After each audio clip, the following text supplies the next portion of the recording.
They believed in the gods, but of men they knew.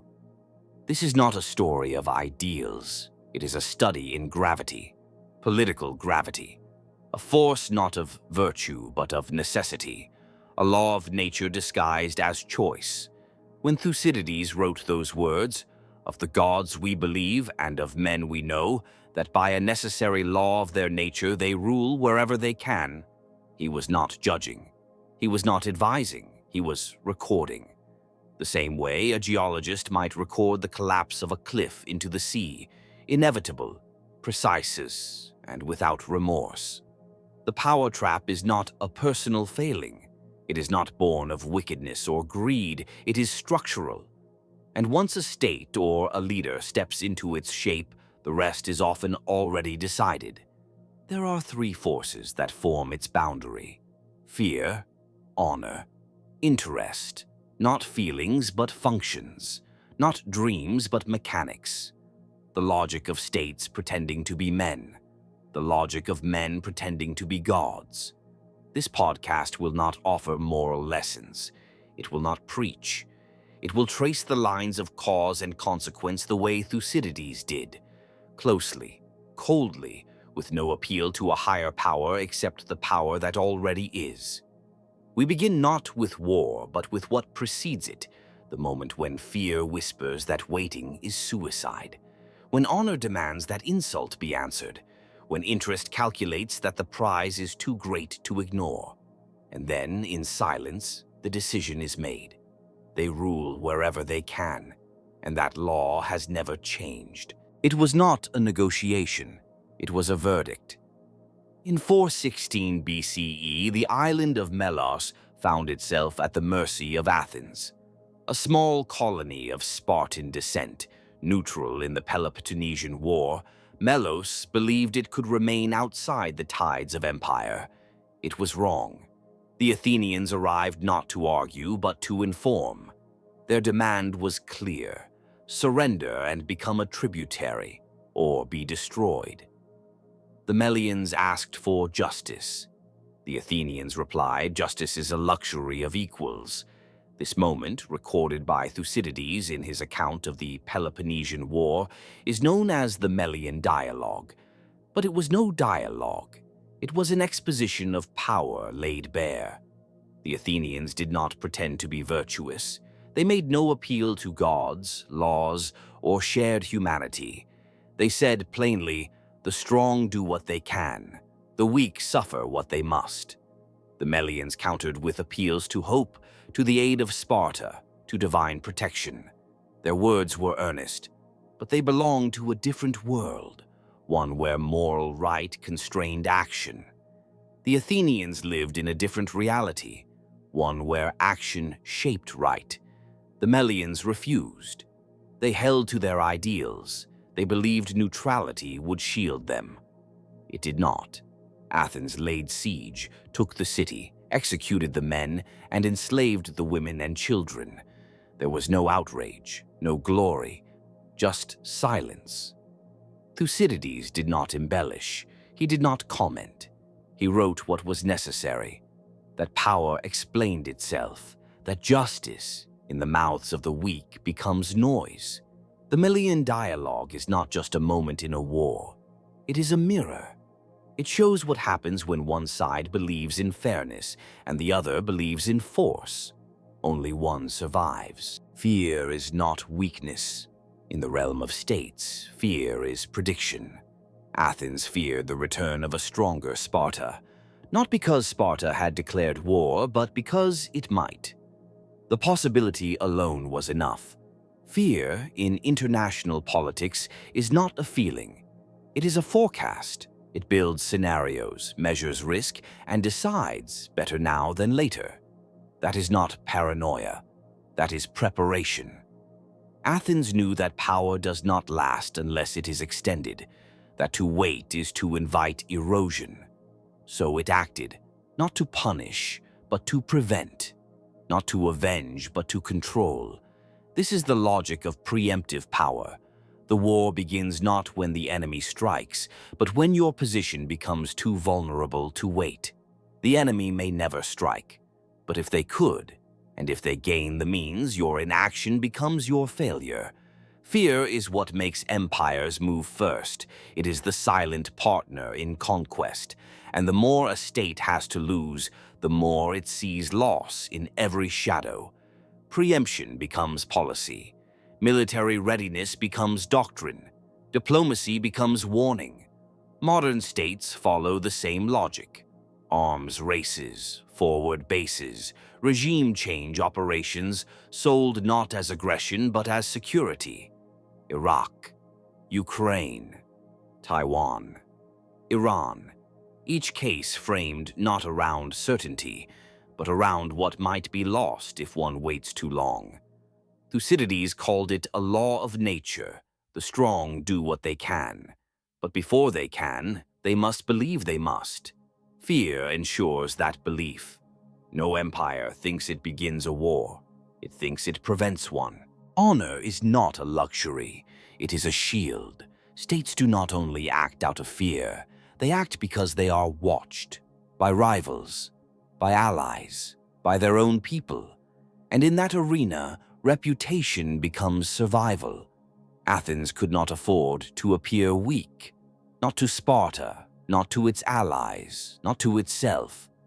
Every hesitation became a signal.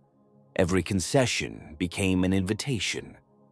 Honor was not about pride. It was about position. The Athenians knew this well.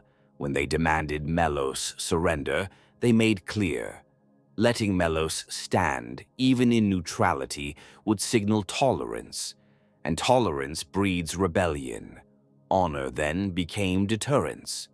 To maintain empire, one must be seen as willing to act, ruthlessly if needed. Not to enjoy cruelty, but to avoid being tested. The brutality must be predictable. The edge must never be dull. In this way, honor became an instrument of stability. But it is a fragile stability, one that must constantly be refreshed through gesture, punishment, and performance. It is no different in modern states. Honor becomes credibility. A red line, once crossed without response, vanishes. A treaty unpunished in its breach becomes meaningless. Deterrence is not built on weapons, but on belief. Belief that a nation will do what it says, regardless of cost. This creates the second logic of power. Not just fear of what others might do, but fear of what they might think you won't do. And so actions are taken not for gain, but for reputation. In personal life, we call it saving face. In empire, we call it deterrence. Either way, it is costly, and the more an empire declines, the more violently it must assert that it has not. Honor, then, is the mask of strength worn to hide fragility. It is the theater that keeps the audience in their seats. But the curtain must never fall. Interest is the most honest of the three. It does not hide behind fear. It does not pretend to be honor. It calculates. Athens did not tell Melos it hated them. It did not claim betrayal. It offered a reason. Conquest made sense. The island was strategically placed. It could support the empire. To let it remain independent was to leave a gap. Interest speaks in the language of benefit. It sees land as leverage, trade as stability, resources as control. It turns geography into opportunity and opportunity into action. This logic is seductive. It appears rational, even fair. Athens, in its own mind, was not acting out of cruelty, but efficiency. It was eliminating risk, increasing strength, and securing lines. The justification was not moral. It was material. That is the cold power of interest. It feels neutral. Stripped of emotion, it looks like management. It does not demand outrage or ideology, only advantage. Modern geopolitics is fluent in this dialect. Pipelines, shipping lanes, rare earth minerals, influence zones. It is all discussed in terms of access, stability, development.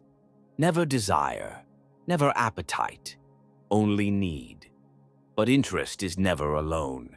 It rarely acts without fear whispering in one ear and honor speaking in the other. The pursuit of gain is often framed as the prevention of loss. The expansion of influence is sold as the maintenance of credibility. What makes interest dangerous is its plausibility. It tells leaders that conquest is not aggression, it is policy. That war is not passion, it is planning. And so it hides its violence behind charts, treaties, and budgets. Behind words like investment and stabilization. Interest does not want glory, it wants access, and it will pave over anything that stands in its way.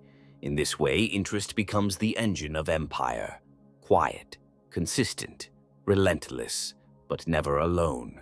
Power becomes inevitable not when it is desired, but when it is demanded by every direction at once. Fear alone can be ignored, honor can be bruised, interest can be delayed.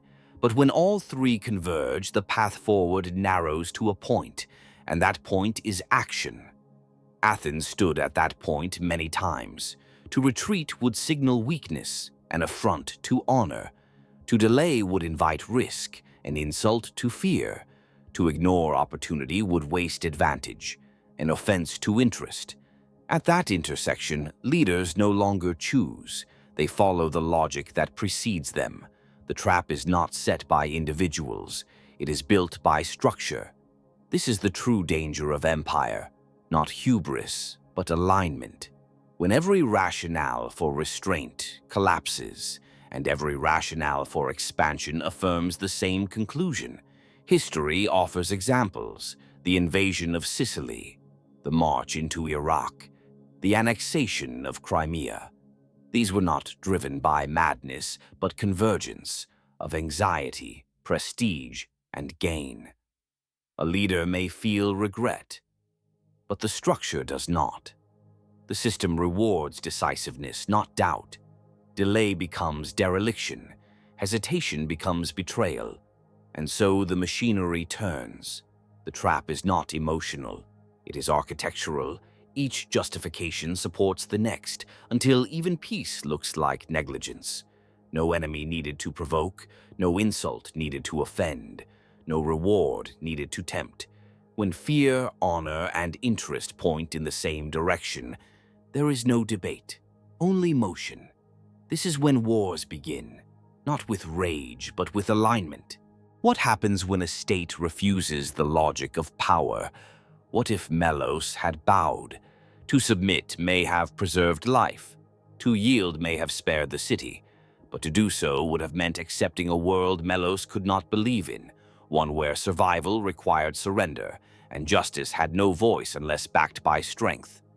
Melos resisted, not because it had strength, but because it believed in meaning. That neutrality was a right, that justice would prevail, that Sparta would come, that the gods would notice, that Athens would hesitate. None of these things happened. Their resistance did not slow the empire. It confirmed its necessity. Their appeal to morality did not embarrass Athens. It reminded them why dominance must be maintained. Their refusal did not expose Athenian cruelty. It demonstrated Athenian clarity. History is unkind to those who resist without leverage. The world they believe in, the one of fairness, balance, and divine intervention, is not the world they inhabit. It is the world they wish existed, and that wish becomes their undoing. There are other examples. Tibet, Czechoslovakia, the Kurdish dream. Even when morally compelling, resistance without power does not derail the machine. It highlights its indifference. Tragedy, in the Thucydidean sense, is not when evil triumphs. It is when belief outlives reality, when people cling to an order that no longer governs the world around them, when justice is spoken like a spell and the gods remain silent. To refuse the game is noble. It is also fatal. In this trap, morality does not win. It is remembered, quietly, sadly, after the fact. Thucydides did not write to console. He wrote to record. His history does not offer heroes. It does not divide the world into good and evil. It traces power, its rise, its use, its cost. And in that tracing, it leaves judgment to the reader, or to no one at all. Unlike later chroniclers, Thucydides did not claim divine insight. He made no moral appeals. He explained war not as a punishment for hubris, but as a result of calculations, fear, honor, interest. He spoke the language of cause, not consequence. This places him closer to a strategist than a storyteller. His role is less like a prophet and more like an analyst. He offers no comfort, only clarity. In modern terms, his work resembles a political briefing more than a sermon. It is a framework for understanding, not a plea for action. He does not ask what should happen, he observes what must. What gives Thucydides enduring relevance is not what he says, it is what he withholds. He does not praise Athenian boldness. He does not mourn Melian death. He notes them both with the same precision. That silence is his signature, and in that silence, a message endures. Power does not wait for justification. It waits for opportunity. History does not favor the just. It favors the prepared. Thucydides does not tell us what to believe. He tells us what to expect. They rule wherever they can. This is not cynicism. It is not despair. It is a map. Every generation arrives thinking it is different, that it has transcended the old games of conquest and control, that it can lead with virtue, govern by ideals, and avoid the mistakes of the past. And every generation is surprised when power behaves like power. Fear returns, honor hardens, interest accumulates, and the decisions that once seemed unthinkable become obvious, necessary, inevitable. The trap is not evil, the trap is structure. It is built into the way humans organize power, respond to threat, value reputation, and seek gain. It is older than ideology, deeper than morality, and more persistent than peace. Thucydides understood this. He did not plead for better rulers. He showed what rulers become once power becomes possible, once restraint looks like weakness, once delay looks like defeat. The Melian dialogue was not unique. It was a template, and that template still holds. So the question is not whether the trap exists. It does. The question is whether you will see it before it closes. Because the final truth is this: no empire thinks it is falling, no aggressor thinks it is wrong, and no leader believes they had a choice, only consequences.